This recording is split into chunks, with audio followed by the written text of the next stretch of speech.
ওম শান্তি।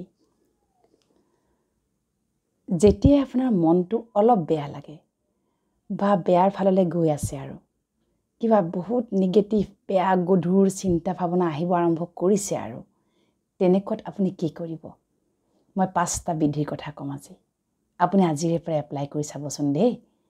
আপুনি আজিৰে পৰা এই বিধিৰে অকণমান মনটোক আপুনি কথা পাতি চাবচোন। তাৰমানে কি হয়, আমাৰ মনটো আমি দেখা নাপাওঁ, কিন্তু মনৰ লগত যদি আমি অহৰহ এটা কানেকশ্যন ৰাখোঁ, মনৰ লগত যদি অহৰহ আমি এটা সংযোগ হৈ থাকোঁ, যোগযুক্ত হৈ থাকোঁ, তাৰ লগত যদি আমি এটা সম্পৰ্ক ৰাখোঁ, তেতিয়া চাবচোন আপোনাৰ সেই সময়ত যেতিয়াই মনটো বেয়া হয় আমি কথা পাতিব লাগে মনৰ লগত। যেতিয়াই মনটো আমাৰ দুবিধাত পৰে, অশান্তিকৰ হয়, সিদ্ধান্ত ল'ব নোৱাৰা অৱস্থা আহি পৰে, সেই সময়তে আমি মনৰ লগত কথা পাতিব লাগে। গতিকে মনৰ লগত কোনে কথা পাতিব? আপুনি পাতিব লাগিব। কোন হৈ পাতিব লাগিব? ইণ্টেলিজেণ্ট, বুদ্ধি, যাক আমি ইণ্টেলিজেঞ্চ বুলি কওঁ, বুদ্ধি বুলি কওঁ, সেই বুদ্ধি হৈ কথা পাতিব লাগিব। কাৰণ আপুনি বিচলিত হৈছে, আপুনি আপোনাক ঘূৰাই আনিব লাগিব। আপোনাক বিচলিত কৰাৰ এটাই মেচিন হৈছে মন, আৰু আপোনাক আকৌ ঠিক পথলৈ ঘূৰাই অনাৰ এটাই মেচিন হৈছে বুদ্ধি। এই দুয়োটা কিন্তু আপোনাৰ ভিতৰতে আছে দেই। অকণমান কথাটো গভীৰভাৱে ভাবকচোন, হয়নে চাবচোন। যিয়েই যোনে নকওক কিয়, যোনেই আপোনাক যি নকওক কিয়, যোনেই আপোনাক তিৰস্কাৰ অপবাদ নকৰক কিয়, যোনেই আপোনাৰ কথা য'তে ত'তে কৈ নুফুৰক কিয়, যিয়ে আপোনাৰ কথা যি নাভাবক কিয়, সেয়া তেওঁ ভাবিছে, তেওঁ কৰিছে। কিন্তু সেই কথাটো আপোনালৈ কোনে লৈ আহে? মনে লৈ আহে। আজিৰে পৰা যেতিয়াই আপোনাৰ কথা কোনোবাই বেয়াকৈ পাতিছে, আপোনাক অপবাদ দিছে, তিৰস্কাৰ দিছে, আপোনাৰ কথা ক'ৰবাত য'তে ত'তে যি টি কথা কৈছে, আপোনাক বহু মানুহৰ মাজত আপোনাক আঘাত দিছে বা আপোনাৰ লগত ষড়যন্ত্ৰ কৰিছে, বুবু বাবা কৰি থাকে, সেই সকলৰ কথা যেতিয়াই মনত পৰিব, ইমিডিয়েটলি আপুনি মনক ক'ব, হে মন ৰখি যোৱা, ষ্টপ, ৰৈ যোৱা, আৰু নাভাবিবা, আৰু নাভাবিবা, ৰৈ যোৱা। লগতে ক'ব, হে মন তুমি শক্তিশালী, হে মন তুমি জ্ঞানী, হে মন তুমি শান্ত আৰু স্থিৰ, হে মন তুমি সুখী আৰু নিৰাপদ, হে মন তুমি সন্তুষ্টতা মূৰত আৰু সৌভাগ্যশালী। তোমাৰ দৰে আৰু শ্ৰেষ্ঠ মন দ্বিতীয়জন নাই, দ্বিতীয়টো নাই। তুমি বহুত ভাল, তুমি যেনেকৈ তুমি বহুত ভাল। হে মন ৰৈ যোৱা, নাভাবিবা, নাভাবিবা মানে নাভাবিবা, ষ্টপ মানে ষ্টপ, ৰখাই দিব। তাৰ বিপৰীতে এনেই ৰখাব নোৱাৰিব। এই যিখিনি সংকল্প দিলোঁ যে তুমি শান্ত, তুমি জ্ঞানী, শক্তিশালী, সৌভাগ্যশালী, নিৰাপদ, সুখী, আনন্দস্বৰূপ, এই সংকল্প দিয়াৰ লগে লগে মন ৰৈ যাবই যাব। আপুনি আজিৰ পৰা এক্সপেৰিমেণ্ট কৰি চাওক। 21 দিন নিৰন্তৰ কৰক। এদিনত কিন্তু সলনি নহয়, দুদিনতো সলনি নহয়, 3 দিনতো একো নহয়, নহয় নহয়। 9 দিনমানৰ পিছত কিন্তু আপোনাৰ পৰিৱৰ্তন আহিব। আৰু দিনটোত ইয়াক যেতিয়াই আপোনাৰ মনলৈ যেনেকুৱা চিন্তা নাহক, যেতিয়াই লোকৰ ভাৱনা চিন্তাৰে আপোনাক একাকাৰ কৰিছে, কাবু কৰিছে, হৈ যোৱা ঘটনা অতীত স্মৃতি আপোনাক দিগদাৰ কৰিছে, আপুনি ইমিডিয়েটলি আদেশ দিব মনক, হে মন ৰৈ যোৱা, নাভাবিবা, আগলৈ আৰু নাভাবিবা মানে নাভাবিবা। কৰি চাওকচোন। এটা ৰিচাৰ্চ হৈছিলে, এইদৰে ৰিচাৰ্চ কৰোঁতে কৰোঁতে এদিন সেই মন 100% পজিটিভ, পাৱাৰফুল হৈ পৰিছিল। বাহিৰৰ কোনো কথা, ঘটনা, দুৰ্ঘটনা, আনৰ সংস্কাৰ, ব্যৱহাৰ যিয়েই নহওক, কোনেও কিন্তু আৰু তেওঁক কেতিয়াও হলচল কৰিব পৰা হোৱা নাছিল। গতিকে এনেকুৱা বহু ব্যক্তি আমাৰ সমাজত আছে যিয়ে ৰাজযোগ মেডিটেশ্যনৰ দ্বাৰা মন বুদ্ধিক শক্তিশালী কৰি এনেদৰে সুস্থ জীৱন যাপন কৰি আছে। কাঁইটৰ মাজতে জীয়াই আছে, কিন্তু গোলাপ ফুল হৈ জীয়াই আছে। আপুনিও সেইজন এজন শ্ৰেষ্ঠ গোলাপ ফুল। কাঁইট আছেই, পৰিস্থিতি আহিব, জীৱনলৈ বহু বস্তু কিবা কিবি আহিব, কিন্তু সেইবাবে জানো আমি জীৱনটো জীয়াই থাকিবলৈ এৰি দিম? কেতিয়াও এৰিব নোৱাৰোঁ। পৰিস্থিতি আহিব, মানুহৰ অপবাক্য আহিব, কটুৰ বাচন আহিব, বেয়া কিবা কিবি আহিব, সেয়া তেওঁৰ সংস্কাৰ, তেওঁৰ ভাগ্য, তাত মই কেৱল তেওঁৰ সংস্কাৰ তেওঁৰ ভাগ্য যাতে আপোনাৰ ভিতৰত খোপনি পুতি সেই সংস্কাৰ ভাগ্যক যেন আপোনাৰ দুৰ্ভাগ্যলৈ ৰূপান্তৰিত কৰিব নোৱাৰে তাৰ প্ৰতি আপুনি সতৰ্ক থাকক সতৰ্ক থাকক। সাম্প্ৰতিক সময় অতি অন্যায়ৰ সময়। অন্যায় মানে কি? বাণীৰ দ্বাৰা অন্যায় হ'ব, কৰ্মৰ দ্বাৰা নহয়। শব্দৰ দ্বাৰাই আমাৰ বহু সম্বন্ধৰ বিনাশ হ'ব পাৰে। কথাৰ বাবে আমি বহু কটাকটি হ'ব পাৰে আৰু কথাৰ বাবে আমি বহু ধ্বংসৰ সন্মুখলৈ গৈ যাবও পাৰোঁ। গতিকে আমি সতৰ্ক হ'ব লাগিব। কথা কেতিয়া নিৰ্মাণ হয়? যেতিয়া মনত অপদাৰ্থ চিন্তনৰ উদ্ভৱ হয়, যেতিয়া মনত নলগা অপ্ৰয়োজনীয় চিন্তন ভাৱনাৰ উৎপন্ন হ'ব, তেতিয়াই আমাৰ কথাত সেয়া প্ৰকাশ পাব, ব্যৱহাৰত প্ৰকাশ পাব। গতিকে সেইটো হৈ গ'ল।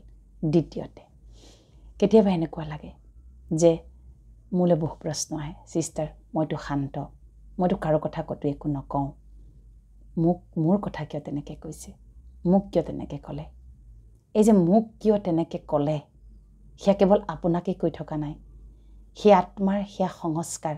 তেওঁ বেলেগৰ কথা নক'লেই তেওঁৰ আত্মাই শান্তি নাপায়, কিয়নো সেই আত্মাই সেই সংস্কাৰ জন্মসূত্ৰে লৈ আহিছে। আমি যে কওঁ বদ অভ্যাস, নিগেটিভিটি, সেইবিলাকেই।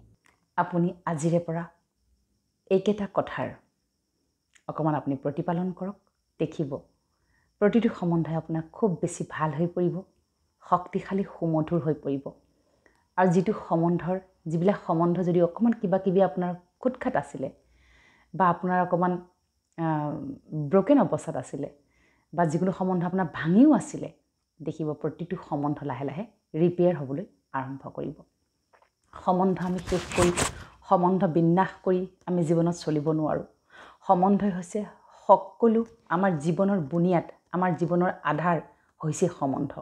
সম্বন্ধ অবিহনে মানৱ জীৱন কেতিয়াও সফল আৰু পূৰ্ণাংগ হ'ব নোৱাৰে। গতিকে প্ৰথম সম্বন্ধ নিজে নিজৰ লগত কৰা সম্বন্ধ, যে আমি আনৰ লগত সম্বন্ধ গঢ়িম, কিন্তু তাৰ আগতে নিজে নিজৰ লগত কৰা সম্বন্ধ। যে নিজে নিজৰ লগত কেনেকৈ সম্বন্ধ গঢ়িম, নিজৰ ভিতৰত আমাৰ আত্মবিশ্বাস কিমান, আমি নিজে নিজক কিমান বিশ্বাস কৰোঁ, সেইটো সকলোতকৈ গুৰুত্বপূৰ্ণ। গতিকে আমি দুটা ভাগ, এটা হৈছে শৰীৰ, এটা হৈছে মন, এটা হৈছে ফিজিক, এটা হৈছে মাইণ্ড। গতিকে মন আৰু বুদ্ধি হৈছে এটা আৰু শৰীৰটো হৈছে দ্বিতীয়। মন বুদ্ধিয়ে যি ডাইৰেকশ্যন দিব, শৰীৰে তেনেকৈ তাক ইমপ্লিমেণ্ট কৰিবলৈ আৰম্ভ কৰিব, প্ৰেক্টিকেল কৰিবলৈ আৰম্ভ কৰিব। সেইবাবে সদায় ৰাতিপুৱা কওঁ যে মনৰ ভোজন, ৰাতিপুৱাই শুই উঠি ধ্যান, তপস্যা, মেডিটেশ্যন, ঈশ্বৰীয় সত্তাৰে ঈশ্বৰৰ লগত চিধাকৈ সংযুক্ত হৈ ৰাতিপুৱাটো আৰম্ভণি কৰিব লাগে। যি মাৰ্গত আছে, য'তেই আছে, পৃথিৱীৰ প্ৰত্যেকটো মাৰ্গেই শ্ৰেষ্ঠ। ধৰ্ম, জাতি, বৰ্ণ, ভাষা, বৰ্ণ নিৰ্বিশেষে প্ৰত্যেকটোৱেই শ্ৰেষ্ঠ। ঈশ্বৰ, আল্লাহ, গড, ভগৱান, নিৰাকাৰ পৰম পিতা পৰমাত্মা এজন, ঈশ্বৰ এজন, আমি সকলো সেই ঈশ্বৰৰ সন্তান। সেই বিশ্বাসে আপোনাৰ ভিতৰত আত্মবিশ্বাসৰ এক সাংঘাতিক আপোনাৰ এটা শক্তি প্ৰকম্পনৰ সৃষ্টি কৰিব। সেইটো হৈছে যেতিয়া আপুনি মানি ল'ব যে ঈশ্বৰ এজন, আমি সকলো সেই ঈশ্বৰৰ সন্তান, দেখিব 50% একচেপ্টেঞ্চ, পাৱাৰ অফ একচেপ্টেঞ্চ, গ্ৰহণ কৰাৰ শক্তি আপোনাৰ স্পণ্টেনিয়াছ, স্বতঃস্ফূৰ্তভাৱে আহিবলৈ আৰম্ভ কৰি দিব, হয়নে? গতিকে এতিয়া আমাৰ হাতত ইমান সময় নাই কোনো মাৰ্গত গৈ বহি আমি সংগ ল'ম বা কিবা কৰিম, মানুহৰ হাতত আজি টাইম নাই বুলি যিটো আজি প্ৰথা চলিছে। গতিকে আপুনি টাইম নোহোৱাকৈ নিজে নিজক কেনেকৈ চাৰ্জ কৰি থাকিব পাৰে। সকলোতকৈ ইম্পৰ্টেণ্ট হৈছে নিজে নিজৰ লগত সম্বন্ধ গঢ়িবলৈ আৰম্ভ কৰক। নিজৰ লগত সম্বন্ধ কেনেকৈ গঢ়িব? ৰাতিপুৱা শুই উঠি 5টা মহাসংকল্প নিজৰ বাবে। মই শক্তিশালী আত্মা, মই স্বাধীন, স্বতন্ত্ৰ আৰু আজাদ আত্মা, মই জ্ঞানী আত্মা, মই প্ৰেমস্বৰূপ, সুখস্বৰূপ, দিব্যস্বৰূপ, পৰম পবিত্ৰ আত্মা, মই শান্ত আৰু স্থিৰ আত্মা। হৈ গ'ল। এইখিনি যিমানে আপুনি ক'ব, সিমানে দেখিব আপোনাৰ ভিতৰত আত্মবিশ্বাসৰ উৎপন্ন হ'বলৈ আৰম্ভণি হৈ যাব। সেইটো আপুনি কেতিয়া অনুভৱ কৰিব? যেতিয়া আপুনি একেৰাহে প্ৰায় 21 দিন কৈ থাকিব। এইবিলাক হৈছে ঘৰুৱা বিধি। এতিয়া এনেকুৱা হৈছে যে সময় নাই, আপুনি ক'ৰবাত গৈ পেলাই স্পেচিয়েলি বহি তাত বহি পেলাই আপুনি সংকল্প ল'ব।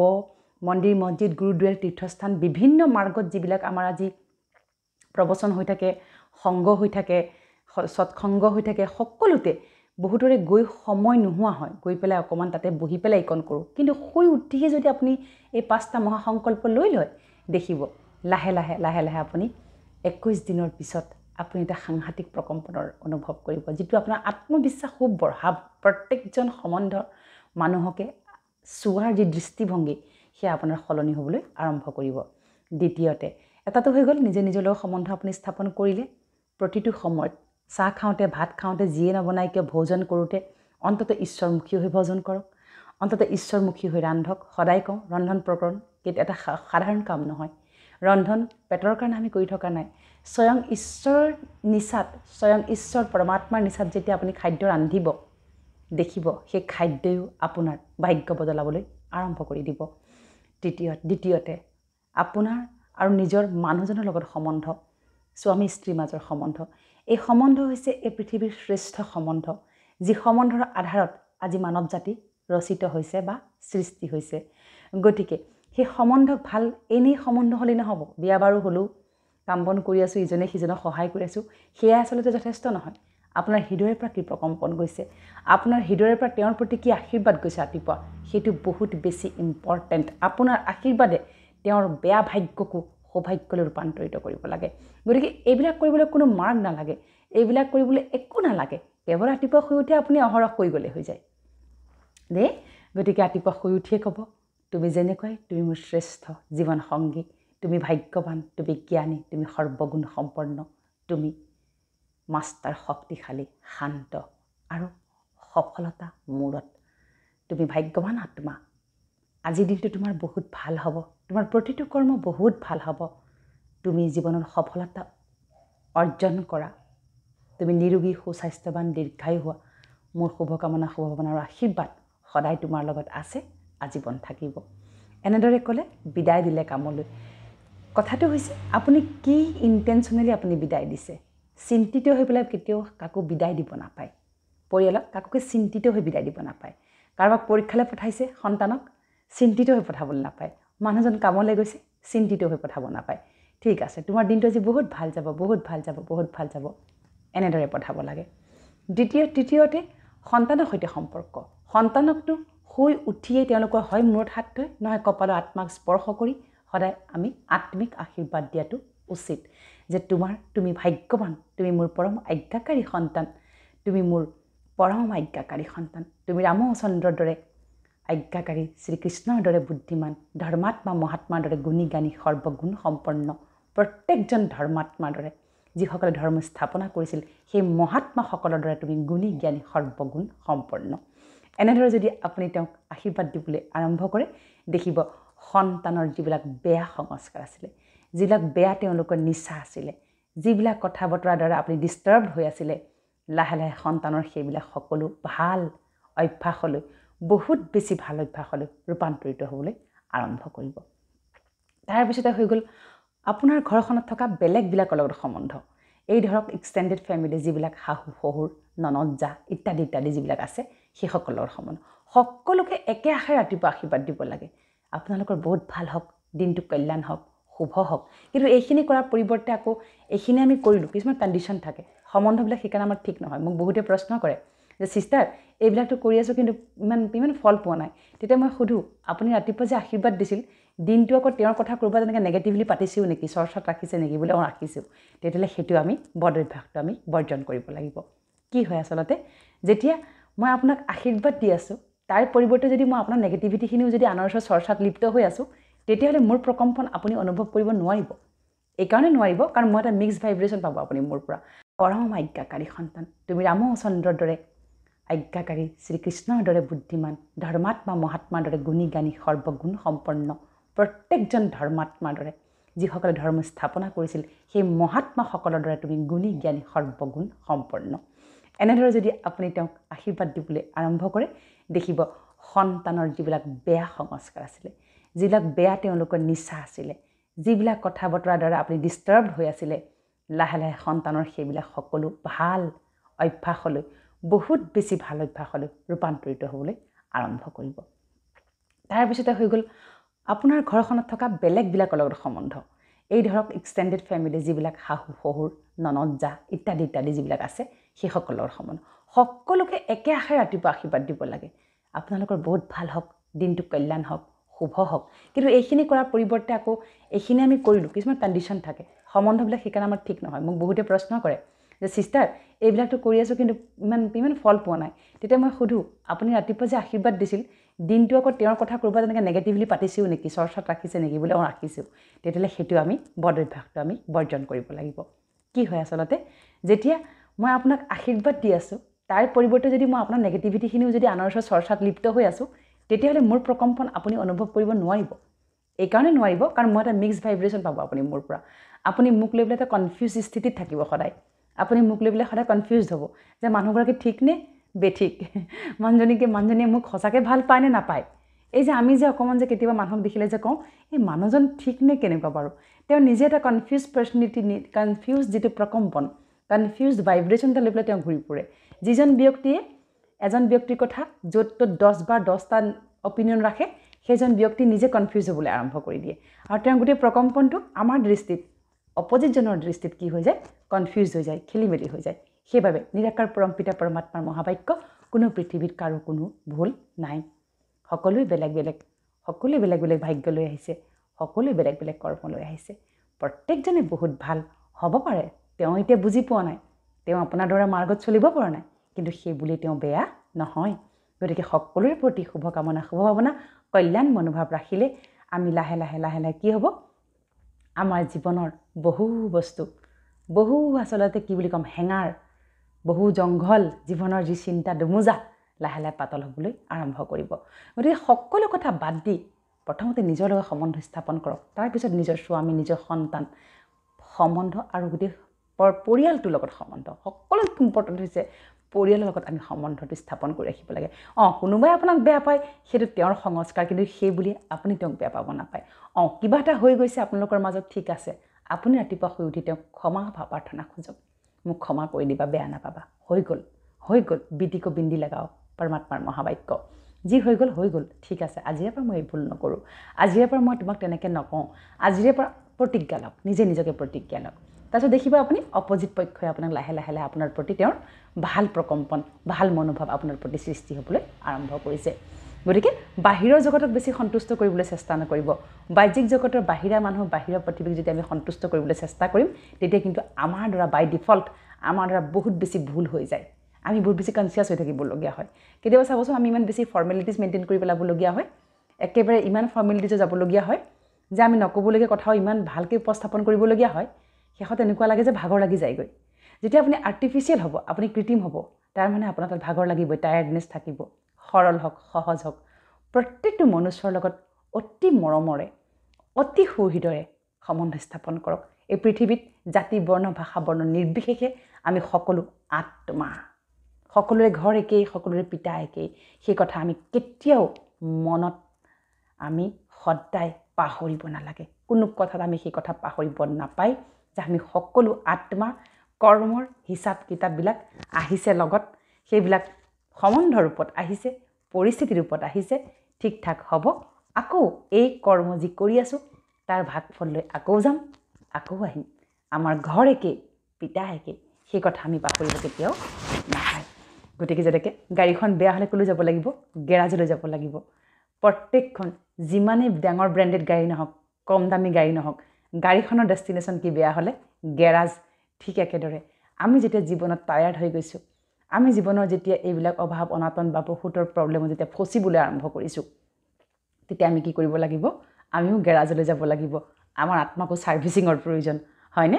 সেই ছাৰ্ভিচিং চেণ্টাৰৰ নামেই হৈছে কেৱল ধ্যান, তপস্যা, মেডিটেশ্যন, কেৱল মেডিটেশ্যন। গতিকে আপোনালোকে আপোনালোকৰ ঘৰৰ কাষত থকা প্ৰজাপিতা ঈশ্বৰীয় ব্ৰহ্মকুমাৰী বিশ্ববিদ্যালয়লৈ গৈ বিনামূলীয়াকৈ 7 দিনৰ ৰাজযোগৰ প্ৰশিক্ষণটো কৰক। তাৰপিছত ঘৰতে প্ৰেক্টিছ কৰক, ধ্যান কৰক। এবাৰ কৰিলে নহয়, দিনটোত 3 বাৰ ধ্যান কৰক, ইনষ্টেণ্ট ধ্যান কৰক। য'তেই থাকে, প্ৰব্লেম পাইছে, পৰিস্থিতি পাইছে, ধ্যান কৰক, তেখেতে আপোনাক ৰক্ষা কৰিবই কৰিব। গতিকে প্ৰতিটো সম্বন্ধক খুব সুন্দৰভাৱে আপুনি চলাই নিয়ক। আপুনি পাৰিব, আপুনি সেই কৰ্মযোগী, আপুনি সেই জ্ঞানী, আপুনি হৈছে প্ৰেমস্বৰূপ, নিৰাকাৰ পৰম পিতাৰ শ্ৰেষ্ঠ সন্তান। ওম শান্তি।